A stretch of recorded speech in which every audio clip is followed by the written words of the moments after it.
नमस्कार दोस्तों। सुरंग में कुरंग। स्वामी जी के आने से पहले ही सारी तैयारियां पूरी कर ली गई थी। मकान में स्थित बड़े कमरे से सारा सामान निकालकर उसे खाली कर दिया गया था। स्वामी जी के आदेश अनुसार दीवारों पर लगे चित्र भी हटा दिए गए थे। अनुष्ठान रात में 8 बजे के आसपास निकले मुहूर्त में स्वामी जी द्वारा प्रारंभ होना था। स्वामी जी समय से आ गए थे और उचित समय पर एकांत कमरे में उन्होंने पूजा प्रारंभ कर दी। यह अनुष्ठान सुबह 4 बजे तक अवतरण चलना था और इस दौरान किसी को भी कमरे में आने की इजाजत नहीं थी। स्वामी कर्मप्रिय आनंद का आश्रम मुख्य राष्ट्रीय मार्ग के दक्षिण में शहर से 10 किलोमीटर की दूरी पर था। आश्रम में बरगद के विशाल वृक्षों के अलावा नीम, बेल और आम आदि के वृक्ष थे, जिन पर लंगूर बंदरों का वास था। स्वामी जी के आश्रम में भक्त जब भी आते, बंदरों के खाने के लिए केले, चने, गुड़ आदि जरूर लाते। भक्तों के हाथ की उंगलियां पकड़ कर गलेदी पर रखे चने, गुड़ आदि बंदर खाते और सफेद दांत दिखाकर उनको गुड़कते भी करते। बाबा के संकेत पर यदि कोई बंदर किसी भक्त को अपनी पूंछ मार देता तो वह अपने को धन्य समझता कि उन आशीर्वाद से उसका कार्य निश्चय ही सफल हो जाएगा। स्वामी जी के भक्तों की सूची बहुत लंबी थी, जिसमें अति संपन्न लोगों से लेकर सामान्य जन तक सभी समान भाव से हाथ जोड़कर आशीर्वाद लेते थे। ऐसा भक्तों में प्रचारित था कि आश्रम में स्थित मंदिर में दर्शन करके मनोती मांग से इष्टित फल की प्राप्ति होती है। कोई भी विघ्न बाधा हो, स्वामी जी के बताए उपाय से संकट का समाधान जरूर हो जाता है। स्वामी जी विधि विधान से पूजा अनुष्ठान आदि करके भक्त की समस्या का हल निकाल ही लेते थे। शमशेर बहादुर व उनके परिवार की श्रद्धा स्वामी जी पर शुरू से ही थी। वे शिक्षा विभाग में उच्च अधिकारी थे। मोटी आमदनी और अच्छे वेतन के बावजूद वे लालच से मुक्त नहीं थे। गलत काम करके कमाई करने को स्वामी जी पाप की कमाई बताते थे और इससे बचने का तमाम उपाय भी पुजारी पंडों ने बता रखा थे। इस क्रम में स्वामी जी कर्मप्रिय आनंद के दर्शन लाभ के बाद उनकी व्यवस्था ने शमशेर बहादुर को इतना चमत्कृत किया कि वे सपरिवार स्वामी जी के अनन्य भक्त हो गए। जमकर कमाओ और जमकर स्वामी जी की सेवा करो। पाप बोध से मुक्त होकर पुण्य लाभ अर्जुन का आशीर्वाद स्वामी जी से प्राप्त करते रहो, यही उनका जीवन दर्शन हो गया था। नौकरी से रिटायर्ड होने के बाद शमशेर सिंह ने आमदनी का जरिया बनाए रखने के लिए एक राइस मिल लगा दी। मिल घाटे में चलने लगी। जब तक अधिकारी थे, तमाम व्यापारी चुप कर उन्हें सलाम करते थे। अब अधिकारी के पद से रिटायर्ड होकर व्यापारी बने तो किसी को झुककर सलाम करना उन्हें गवारा नहीं हुआ। अतः व्यापार में घाटा होना शुरू हो गया। इस विपरीत आर्थिक स्थिति का कारण और उपाय जानने के लिए वे स्वामी जी के शरण में गए। तमाम तरह के फल, लाई, चना, गुड़ आदि खिलाने के बाद भी किसी बंदर ने अपनी पूंछ से उनकी पिटाई नहीं की। सभी बंदर पुरानी जान पहचान होने के कारण उन्हें पिटना ठीक नहीं समझते थे।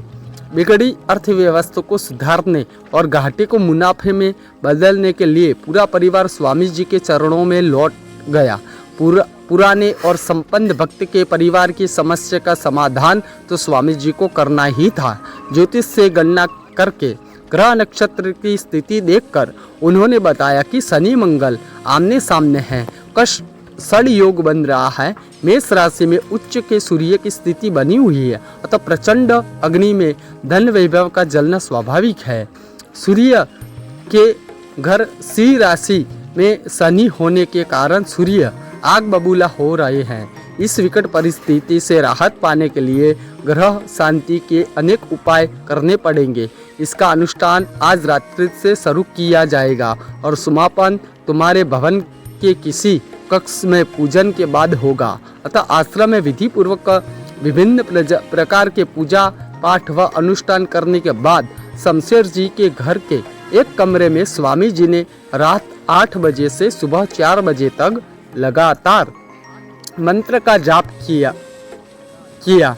विधिवत पूजा करके अनुष्ठान का समापन किया। प्रातः काल स्वामी ने परम संतुष्ट भाव से बताया कि इस कमरे में ही मुसीबत की जड़ तथा भाग्योदय के उपकरण छिपे हैं। अतः कमरे का फर्श 4-4 फीट गहरे तक खोदा जाए। जिस स्तर की कच्ची मिट्टी मिल जाए उस स्तर पर पहुंचने पर ही आगे की कार्यवाही होगी। नतीजन संगमरम का फर्श उखाड़ दिया और फर्श की खुदाई शुरू कर दी। 4 फीट खुदाई के बाद कच्ची मिट्टी के स्तर पर पहुंचने पर 4 छोटी छोटी सुरंगें दृष्टिगोचर हुई, जिन्हें शायद चूहों ने बनाया होगा। कमरे के ठीक बीच में एक सुरंग दक्षिण दिशा की ओर गई थी और दूसरी उत्तर पूर्व दिशा में। भक्तजनों के सुरंग का यह चमत्कार देखकर स्वामी जी को पुनः सादर प्रणाम किया और जिज्ञासा जाहिर की। स्वामी जी ने उत्तर दिया, अनुष्ठान का सफल हुआ पुत्र। पूजा के समय ही मुझे संकेत मिल गया था कि इस कमरे में स्वर्ण कलश दबा पड़ा है, जिसमें सोने की असंख्य मोहरे का खजाना छिपा है। पूजा के बाद उसकी प्राप्ति का योग तुम्हारे लिए बन गया है। इस अतुल धनराशि से तुम्हारी सारी आर्थिक संकट दूर हो जाएंगे। सभी परिवारजन के चेहरे खिल गए।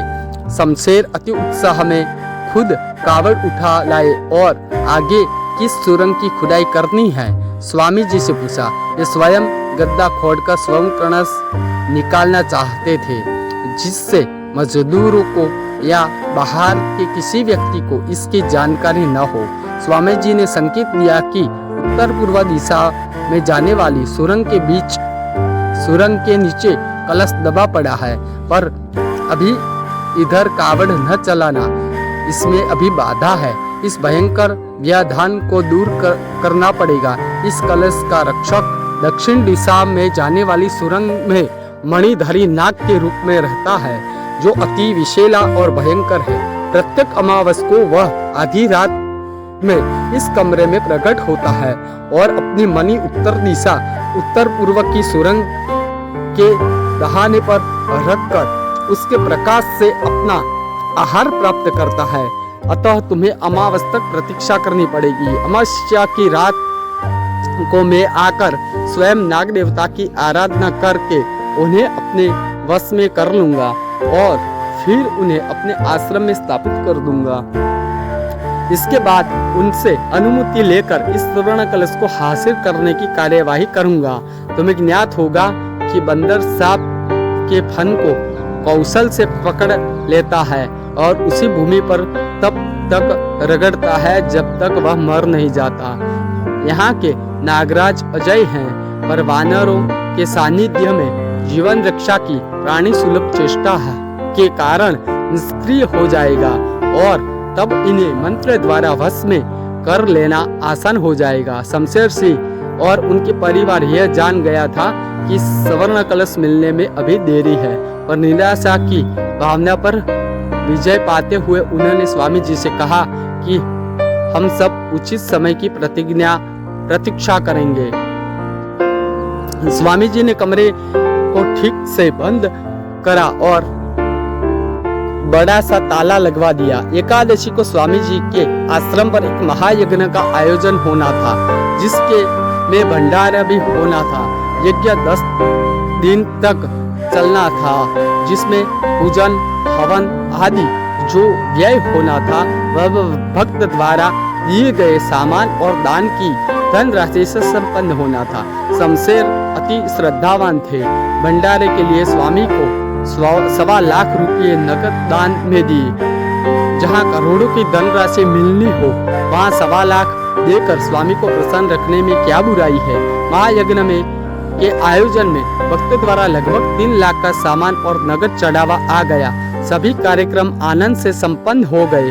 अब इस आयोजन के बाद स्वामी का 3 माह का तीर्थ यात्रा का और अपने गुरु दर्शन का कार्यक्रम बना, जिसके लिए उन्होंने सबको आशीर्वाद देते हुए प्रस्थान किया। शमशेर के कमरे पर अभी भी मोटा ताला लटका रहा था। हर अमावस को वे खिड़की दरवाजे की झिरी दरार से झांककर नाग देवता द्वारा छोड़ी गई मणि के प्रकाश को देखने का प्रयास करते थे। अमावस्या की रात बीत गई। स्वामी तो अभी तीर्थ यात्रा पर थे। उनका कड़ा निर्देश था कि कमरे का ताला न खोला जाए और न ही कमरे में कोई जाए। अमावस्या की सुबह शायद अपने आप नाग के या मणि के दर्शन हो जाए। इस आशा से खिड़की की झिरी से झांका तो देखा कि चारों चोरों ने सेध लगाकर 10-10 फुट तक फर्श खोद डाला था और मिट्टी का ढेर बाहर लगा है। सुवर्ण कलश की बात छिपाते हुए शमशेर ने पुलिस में चोरी की रिपोर्ट लिखाई। तेज तर्रार दरोगा को पटाया और सेधमार चोर पकड़ा गया। रोते हुए उसने बताया कि उसे किसी तरह खजाने की खबर लग गई थी। वह भी स्वामी का चेला था। रात भर फर्श को 10-10 फुट गहरा खोदकर मिट्टी का ढेर बाहर लगा दिया। अमावस की रात थी, पर न तो सुवर्ण कलश दिखाई दिया न नागमणि। रात भर खुदाई की मजदूरी भी मिट्टी में मिल गई। दोस्तों, ये थी हमारी आज की कहानी। ये कहानी आपको कैसी लगी वो हमें कमेंट करके ज़रूर बताइएगा। साथ ही इस कहानी को अपने दोस्तों के साथ, परिजनों के साथ ज़्यादा से ज़्यादा शेयर कीजिएगा। मिलते हैं अगले वीडियो में, तब तक के लिए जय हिंद।